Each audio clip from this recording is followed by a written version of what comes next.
오늘 우리가 함께 나누실 하나님의 말씀은 빌레몬서 8절부터 20절입니다.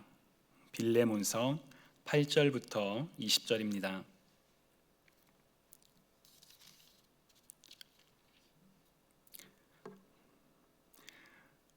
이러므로 내가 그리스도 안에서 아주 담대하게 내게 마땅한 일로 명할 수도 있으나 도리어 사랑으로서 간구하노라. 나이가 많은 나 바울은 지금 또 예수 그리스도를 위하여 갇힌 자 되어 갇힌 중에서 낳은 아들 오네시모를 위하여 내게 간구하노라. 그가 전에는 내게 무익하였으나 이제는 나와 내게 유익함으로 내게 그를 돌려 보내노니 그는 내 신복이라. 그를 내게 머물러 있게 하여 내 복음을 위하여 갇힌 중에서 내 대신 나를 섬기게 하고자 하나 다만 내 승낙이 없이는 내가 아무것도 하기를 원하지 아니하노니 이는 너의 선한 일이 억지같이 되지 아니하고 자의로 되게 하려 함이라.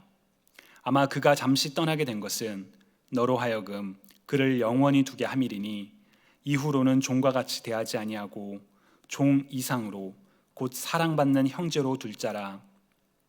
내게 특별히 그러하거든 하물며 육신과 주 안에서 상관된 내게랴. 그러므로 내가 나를 동역자로 알진대 그를 영접하기를 내게 하듯 하고 그가 만일 내게 불의를 하였거나 내게 빚진 것이 있으면 그것을 내 앞으로 개선하라. 나 바울이 친필로 쓰노니 내가 갚으려니와 내가 이외에 내 자신이 내게 빚진 것은 내가 말하지 아니하노라. 오 형제여, 나로 주 안에서 너로 말미암아 기쁨을 얻게 하고 내 마음이 그리스도 안에서 평안하게 하라. 주님의 말씀입니다. 아멘. 교회에서 자주 사용하는 용어로 중보기도라는 표현이 있습니다. 많이 익숙하고 우리 자주 사용하죠. 예를 들어 중보기도 모임 혹은 우리 같이 중보합시다 이런 식으로 제안을 할 때가 있죠. 그런데 혹시 중보기도라는 표현을 더 이상 사용하면 안 됩니다 라는 그런 이야기 여러분 혹시 들어보신 적 있으신가요? 어떤 사람들은 교회에서 중보기도라는 표현을 사용하는 것은 적절하지 못하다라고 주장을 합니다. 왜냐하면 중보라는 단어에 담겨있는 의미 때문입니다. 중보라는 단어에는 어떤 의미가 담겨 있을까요? 중보는 한자어로 가운데 중자와 그리고 지키다 혹은 보증하다를 뜻하는 보자가 합쳐진 말로 국어사전에 의하면 중보는 두 사람 사이에 일을 주선하는 혹은 관계를 보증하는 역할이라고 설명을 합니다. 개역개정 성경에서는 이 중보라는 단어가 총 9번 등장하는데 주로 예수님의 사역을 가리키는 의미로 사용이 됩니다. 예를 들어 디모데전서 2장 5절에서 하나님은 한 분이시요 또 하나님과 사람 사이의 중보자도 한 분이시니 곧 사람이신 그리스도 예수라 라고 성경은 예수님께서 하나님과 사람 사이의 중보자이십니다 라고 이야기를 합니다. 보통 우리가 중보기도 합시다, 중보기도라는 표현을 사용할 때는 다른 사람을 위하여 하나님께 올려드리는 기도를 가리키죠. 그렇다면 성경에도 나오는 표현인데 왜 중보기도라는 표현을 쓰면 안 된다라고 말을 할까요? 왜냐하면 성경은 중보자는 단 한 명, 예수 그리스도이심을 분명하게 밝히고 있기 때문입니다. 디모데전서 2장 5절 우리 좀 전에 읽었지만 다시 한번 읽어보면 하나님은 한 분이시요 또 하나님과 사람 사이에 중보자도 한 분이시니 곧 사람이신 그리스도 예수라. 곧 하나님과 사람 사이에 중보자는 단 한 명, 그리스도 예수뿐이라고 성경은 이야기를 합니다. 이 점은 성경의 다른 단어의 사용법에서도 드러납니다. 예를 들어 우리가 좀 전에 읽은 디모데전서 2장 5절에서 중보자로 번역된 원어 그리스어는 메시테스라는 단어인데 이 단어는 예수님의 중보 사역을 가리킬 때 사용하는 단어입니다. 반면 공동체가 다른 사람을 위하여 기도할 때는 이 메시테스가 아니라 다른 단어를 사용합니다. 예를 들어 우리가 아까 디모데전서 2장 5절 봤었죠. 그 앞에 있는 1절을 보면 그러므로 내가 첫째로 권하노니 모든 사람을 위하여 간구와 기도와 도고와 감사를 하되라고 기록되어 있습니다. 여기서 낯선 단어가 하나 있죠. 바로 도고라는 단어인데요. 이 도고라는 단어는 그리스어 엔투이식스라는 단어를 번역한 말로 한자로 기도하다 도자와 고하다 고자가 합쳐진 말입니다. 다른 한국어 번역 성경들은 이 단어를 그냥 중보라고 번역을 하지만 개역개정 성경은 예수님의 사역은 중보라고 번역을 하지만 사람이 사람을 위하여 하는 기도는 도고라는 단어로 번역을 합니다. 왜 다르게 했을까요? 저는 우리가 하나님께 다른 사람을 위하여 기도하면서 중보라는 단어를 쓸 때 발생할 수도 있는 오해를 막기 위함이었을 것이라고 생각을 합니다. 성경이 분명히 이야기하는 것처럼 하나님과 사람 사이에, 하나님과 우리 사이에 중보자는 단 한 분, 예수 그리스도 뿐이십니다. 그 어떤 누구도 하나님과 우리 사이에 가운데서 중보자가 될 수 없습니다. 특히나 우리가 있는 개신교, 개역교회에서는 이 점을 매우 분명하게 강조를 합니다. 마틴 루터는 모두가 하나님 앞에서 제사장이다. 그 누구도 하나님과 우리를 중재하는 중보자가 될 수 없다라는 것을 강조하기도 했습니다. 개역교회의 이러한 전통은 교회의 구조, 세팅에서도 드러납니다. 지금 제 앞에 성찬대가 있죠. 가톨릭의 경우 성찬의 집례자는 저 성찬대 앞에서 회중을 바라보고 성찬을 인도합니다. 그래서 회중, 성찬의 집례자, 그리고 성찬대 이런 순서로 놓이게 되죠. 왜냐하면 성찬의 집례자가 예수님의 몸과 피를 상징하는 빵과 포도주를 받아서 회중에게 전달하는 것을 상징적으로 보여주는 구조입니다. 그러나 개신교에서는 성찬의 집례자는 회중과 성찬대 그리고 성찬대 뒤에 성찬의 집례자가 섭니다. 즉 회중은 성찬의 집례자를 통하지 않고 직접 예수님의 몸과 피인 빵과 포도주를 마주할 수 있도록 그렇게 구조가 되어 있습니다. 그 어느 누구도 주님과 우리 사이에 서 있을 수 없다라는 것을 상징적으로 보여주는 그런 예배의 구조이지요. 같은 이유로 어떤 사람들은 중보 기도라는 표현을 사용하지 말자고 주장을 합니다. 중보자는 예수님 단 한 분뿐이시다. 그런데 우리가 중보라는 단어를 하나님께 다른 사람을 위하여 하는 기도를 중보로 표현하다 보면 마치 사람이 하나님과 사람들 사이에 있는 것처럼 착각할 수 있기 때문에 사실 그러한 일이 일어날 때가 있죠. 예를 들어 우리가 기도를 부탁을 합니다. 사실 공동체가 서로의 기도 제목을 나누고 그리고 다른 사람을 위하여 함께 기도하는 것은 참 아름답고 또 필요한 일입니다. 그런데 우리는 때때로 하나님께서 누구의 기도를 더 잘 들어주신다라고 생각할 때가 있습니다. 그래서 특정한 사람에게 기도를 부탁하면 그 기도가 더 잘 이루어질 것이라고 누군가를 찾아가 기도를 부탁을 합니다. 그러나 그 어느 누구도 그리스도를 제외하고 그 어느 누구도 하나님과 우리 사이에 중재자, 중보자가 될 수는 없습니다. 우리는 모두가 하나님의 은혜 없이는 살아갈 수 없는 죄인이기에 하나님과 우리 사이의 중보자는 그리스도 한 분뿐이십니다. 그래서 하나님과 우리 사이의 중보자는 한 분, 그리스도시니 그것을 분명하기 위해서 우리 중보기도라는 표현은 사용하지 맙시다 라고 주장을 합니다. 여러분들은 그 주장에 대해서 어떻게 생각하시나요? 이미 중보기도라는 표현이 우리 교회에서 너무 한국 교회 전체에서 너무 익숙하게 사용되고 있기 때문에 갑자기 용어를 바꾸는 것은 사실 쉬운 일이 아닙니다. 그리고 도고기도라는 그 도고라는 단어는 왠지 입에 달라붙지도 않지요. 그래서 웬만한 노력 없이는 기존의 관습을 바꾸는 것은 아마 불가능하지 않을까라고 저는 생각을 합니다.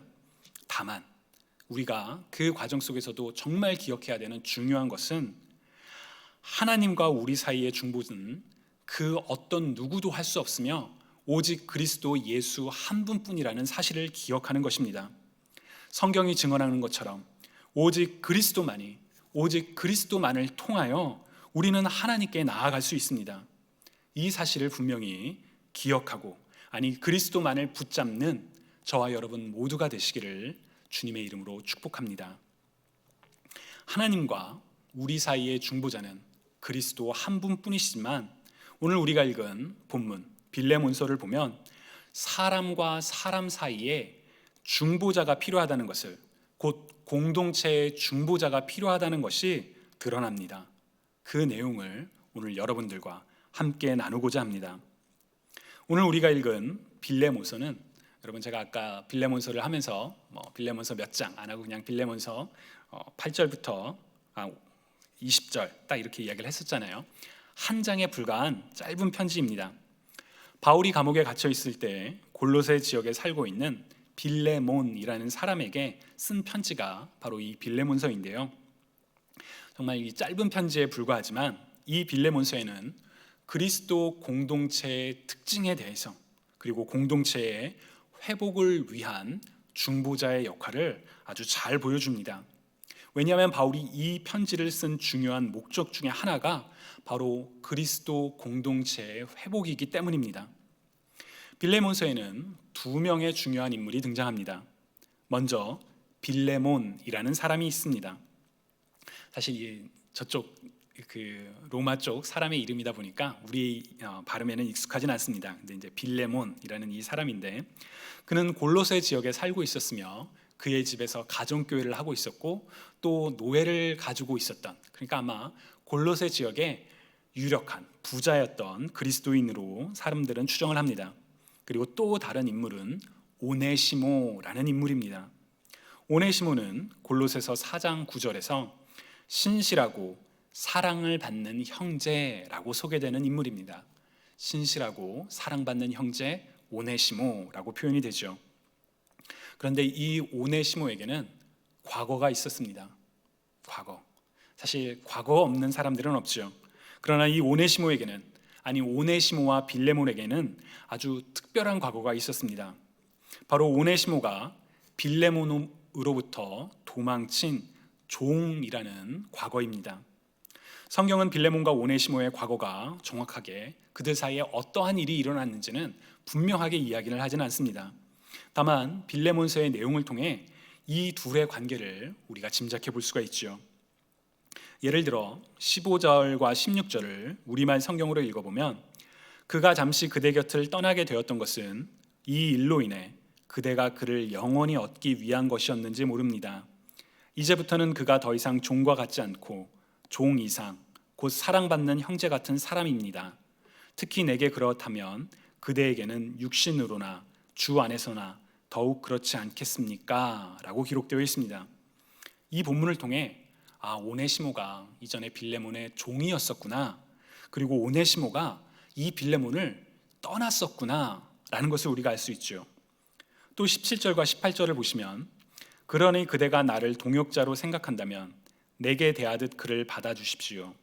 만일 그가 그대에게 무슨 잘못을 저질렀거나 빚진 것이 있다면 그것을 내게로 돌리십시오 라고 기록되어 있습니다. 이전에 오네시모가 이 빌레몬에게 잘못한 일이 있을 수 있구나, 금전적인 것으로 혹은 돈을 훔쳐서 달아났던 것일까? 그런 것들을 우리가 추정해 볼 수가 있죠. 빌레몬과 오네시모는 이전에 한 집에서 사는 한 공동체였습니다. 그런데 어떤 일로 오네시모는 빌레몬으로부터 도망쳤습니다. 함께 살아가던 공동체가 깨어진 것이죠. 당시 사회 제도에 따르면 주인은 도망친 노예를 붙잡아다가 직접 심판, 심지어 죽일 수 있는 그런 권한도 가지고 있었습니다. 즉 빌레몬과 오네시모는 다시는 마주해서는 안 되는 원수와도 같은 관계처럼 깨어진 관계 속에 있었습니다. 오네시모는 빌레몬을 떠나 다른 지역으로 갔다가, 도망쳐 다른 지역으로 갔다가 아마 거기서 바울을 만났었던 것 같습니다. 그래서 그는 바울을 통해 그리스도를 알게 되었고, 골로새서에 기록된 것처럼 신실하고 사랑받는 형제로 부름받게 되었습니다. 바울은 빌레몬을 알고 있었고, 그리고 오네시모를 만나 오네시모가 가지고 있는 과거도 알게 되었습니다. 그래서 그는 이제 빌레몬에게 쓰는 편지를 통해 오네시모를 용서해 주십시오 라고 빌레몬에게 간청을 합니다. 8절부터 10절을 보시면 바울은 빌레몬이 마땅히 해야 할 일을 내가 담대하게 명령할 수도 있지만 나는 그렇게 하지 않겠다. 내가 사랑으로 간청하고자 합니다 라고 말을 합니다. 그러면서 오네시모는 나에게 사랑으로 정말 아들과 같은 그런 사랑하는 자이고, 이전에는 빌레몬에게 무익한 인물이었지만 이제는 자신과 빌레몬 모두에게 유익한 인물이 되었으니 그를 용납해달라, 그를 용서해달라라고 사랑으로 간청을 합니다. 더 이상 오네시모를 종으로 대하지 말고 형제로서 대해 주십시오 라고 부탁을 하죠. 바울이 이렇게 빌레몬에게 간청할 수 있었던 것은 첫째로 그리스도 안에서 모든 사람들이 한 형제요, 한 자매요, 한 가족이기 때문입니다. 하나님 앞에서는 누구나 다를 바 없이 모두가 죽을 수밖에 없는 죄인이었지만, 하나님께서는 하나님과 우리 사이에 유일한 중보자 되신 그리스도를 통해서 우리 모두를 용서하시고 또 하나님의 자녀로 삼아주셔서, 그래서 우리가 하나님의 가족이 되었기 때문에 하나님의 가족이 서로 사랑하고 서로 용서하는 것이 마땅한 일이기 때문입니다. 그래서 바울은 빌레몬에게 오네시모를 종이 아니라 형제로 대해 주십시오 라고 부탁을 합니다. 평등하지 않은 관계에서 진정한 회복은 저는 불가능하다라고 생각을 합니다. 아무리 좋은 사람이라 할지라도 을에게 갑은 갑일 뿐입니다. 그래서 관계의 회복에는 새로운 정체성이 필요합니다. 바울은 빌레몬에게 오네시모를 이제 종이 아니라 형제로 대해달라고 부탁을 합니다. 또한 바울은 공동체의 회복을 소망했습니다. 도망친 노예인 오네시모와 노예를 잃어버린 빌레몬의 관계는 세상적인 관점에서는 단순히 깨어진 관계가 아니라 한 사람이 한 사람을 처벌해야 하는 원수와 같은 관계였습니다. 바울은 그러한 원수와 같은 관계가, 깨어진 관계가 공동체 안에, 그리스도인 공동체 안에 남아있는 것을 바라지 않았습니다. 그래서 빌레몬에게 사랑으로 간청을 합니다. 그를 용서해달라고, 그를 형제로 대해달라고 부탁을 하죠. 바울은 단순히 말로만 좀 잘 대해줘 라고 말하지 않죠. 18절에 기록된 것처럼 오네시모가 끼친 손해가 있다면 그 빚을 내가 갚겠다, 그러니 오네시모를 용서해달라고 간청을 합니다. 구약 성경에 종종 등장하는 단어 중에 무르다라는 단어가 있습니다. 무르다. 예를 들어 룻기를 보면 나오미가 며느리인 룻에게 보아스를 이렇게 소개합니다. 그는 우리와 가까우니 우리 기업을 물을 자 중에 하나라고 소개를 하죠. 무르다, 이 단어를 영어로 표현하면 redeem이라는 단어입니다. 곧 대신 값을 지불하다라는 뜻이죠. 누군가의 빚을 대신 갚아주는 것, 그것이 무르다라는 단어에 담긴 뜻입니다. 바울은 빌레몬과 오네시모의 사이에 있는 빚을 대신 갚겠다, 내가 무르겠다라고 이야기를 합니다. 두 사람의 깨어진 관계의 회복을 위해 자신이 그 손해를 감수하겠다는 것이지요. 이와 같은 바울의 행동은 하나님과 우리 사이의 유일한 중보자이신 그리스도가 행하신 일을 떠올리게 합니다. 성경은 죄를 지어 하나님으로부터 멀어진 우리와 하나님의 관계가 원수와 같은 관계였다라고 이야기를 합니다. 예를 들어 로마서 5장 10절에서 바울은 우리가 하나님의 원수일 때 하나님의 아들의 죽으심으로 말미암아 하나님과 화해하게 되었다라고 이야기를 하죠. 죄 없는 그리스도가 죄 많은 인간들을 대신하여 죽으심으로, 인간들이 져야 할 죄의 값, 곧 죽음을 직접 당하심으로 하나님과 인간 사이의 관계를 무르셨습니다. 그리스도로 말미암아 하나님과 인간의 관계가 회복되게 된 것이지요. 바울은 빌레몬과 오네시모 사이에서 바로 그리스도께서 행하셨던 일, 그의 잘못, 그의 빚진 것을 자신이 다 갚겠다, 내가 무르겠다라고 말하고 있는 것입니다. 성경은 이 바울의 편지 이후의 일, 곧 바울이 쓴 편지를 받은 빌레몬이 어떻게 오네시모를 대했는지는 기록하고 있지는 않습니다. 그러나 저는 빌레몬이 진정으로 그리스도를 알고 변화된 인물이었다면 기꺼이 바울의 간청을 받아들여 오네시모를 용서하고 그를 더 이상 종이 아니라, 자기 밑에 사람이 아니라 형제로 대했을 것이라고 믿습니다. 빌레몬만 변화된 것이 아니지요. 이 이야기에는 변화된 인물들이 더 담겨 있습니다. 오네시모도 사실 변화된 인물입니다. 그는 한때 주인으로부터 도망친 노예였지만 그리스도를 만나 신실하고 사랑받는 형제로 변화되었고, 이제 바울의 편지와 함께 빌레몬에게 찾아가 용서를 구하는 모습을 보여줍니다. 그가 변화되지 않았더라면 자기를 죽일 빌레몬에게 갈 수가 없었겠죠. 그러나 그는 변화되어 빌레몬에게 용서를 구하기 위해 찾아갑니다. 바울은 어떤가요? 그는 한때 그리스도인들을 박해했던 인물이었지만 그리스도를 전하는 인물로 변화되었을 뿐만 아니라 그리스도처럼 깨어진 공동체의 관계를 회복시키기 위해 그 빛을 자신이 직접 감당하겠다, 그러면서 사람에게 간청하는 그런 중보자의 모습을 보여주기도 합니다. 바울 역시 그리스도 안에서 그리스도를 닮아 변화된 인물이라는 것을 우리가 확인할 수가 있죠. 주님을 사랑하시는 여러분, 여러분들께서는 주님을 만나 어떠한 변화를 겪고 계신가요? 먼저 우리 모두는 하나님과 우리 사이의 유일한 중보자이신 그리스도를 통해 죄와 사망의 노예에서 하나님의 자녀로 변화되었습니다. 정말 큰 변화이지요. 그리고 우리의 변화는 하나님과 우리 사이뿐만 아니라 우리의 공동체 안에서도 일어나야 합니다. 예수님께서 우리를 용서하여 주신 것 같이 서로 용납하고 용서하라 라는 바울의 권면처럼 우리는 서로를 용서해야 합니다.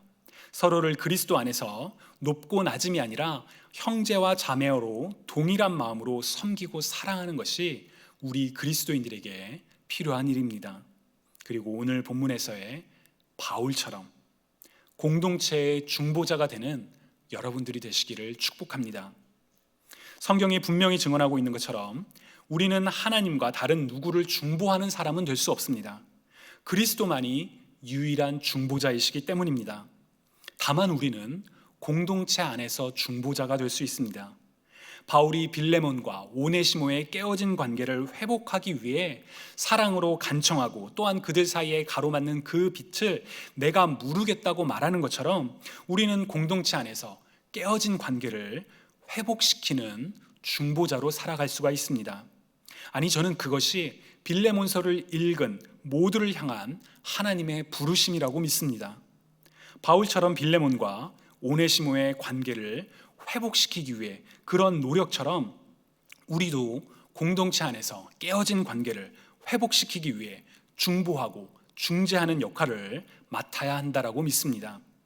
안타깝게도 우리 주변을 보면 우리의 가정이나 학교나 직장이나 심지어 교회 공동체 안에서 그렇게 깨어진 관계를 바라볼 때가 있죠. 행여나 그것이 나하고 직접적인 문제는 아니야, 혹은 괜히 들쑤셔서 문제를 일으키지 말자라는 그런 마음으로 우리가 공동체 안에 그런 깨어진 관계를 보고 있음에도, 알고 있음에도 방관하고 있었다면 이제는 우리가 바울처럼 변화되어 공동체를 회복시킬 그런 부름을 따라야 할 때가 아닐까요? 여러분 주변에 그렇게 깨어진 관계가 있으신가요? 안타까운 마음으로 하나님께 기도하시기 바랍니다. 우리 각자가 어떻게 공동체의 깨어진 틈 안에서 회복과 용서를 가져오는 하나님의 사람이 될지, 진정으로 변화된 그리스도인이 될 수 있을지 하나님께 지혜를 구하는 저와 여러분이 되시기를 바랍니다. 그리스도께서 피로써 세우신 공동체 안에서 분열과 다툼과 미움이 있다면, 시기와 질투와 그런 갈등이 있다면 그보다 안타까운 일이 어디에 있을까요? 우리를 용서하신 그리스도와 같이 서로 용서해야 하지만 사실 그 일이 참 쉽지 않을 때가 있죠. 공동체가 그 일을 함께 짊어질 수 있기를 소망합니다. 그래서 서로가 서로를 동등하게 형제와 자매로 대하며 가족으로 하나 되는 가운데, 이 땅 가운데 하나님의 나라를 확장해가는 저와 여러분 모두가 되시기를 주님의 이름으로 축복합니다. 여러분, 오늘 주신 말씀을 생각하며 이 시간 함께 하나님께 기도드리시겠습니다. 사랑의 하나님, 오늘 우리가 읽은 이 빌레몬서의 말씀처럼 이 빌레몬서에서 빌레몬과 오네시모의 깨어진 관계를 중보하기 위해 간청하고 또 그 빛을 자신이 무르겠다라고 말하는 바울처럼 주님, 우리도 그렇게 공동체 안에서 깨어진 관계를 방관하는 것이 아니라 그 깨어진 관계를 회복시키기 위해 노력하는 공동체의 중보자가 되기를 간절히 소망합니다. 하나님과 우리 사이의 중보자는 단 한 분, 예수 그리스도시라는 것을 기억하며 그리스도께서 우리를 사랑으로 우리를 회복시키셨던 것처럼 우리가 공동체 안에 중보자가 되어 공동체 안에 깨어진 관계를 회복할 수 있도록, 그런 중보자의 삶을 살아갈 수 있도록 주님 우리에게 지혜와 용기와 또 하나님의 성령을 충만히 채워주옵소서. 감사드리며 살아계신 예수 그리스도의 이름으로 기도드립니다. 아멘.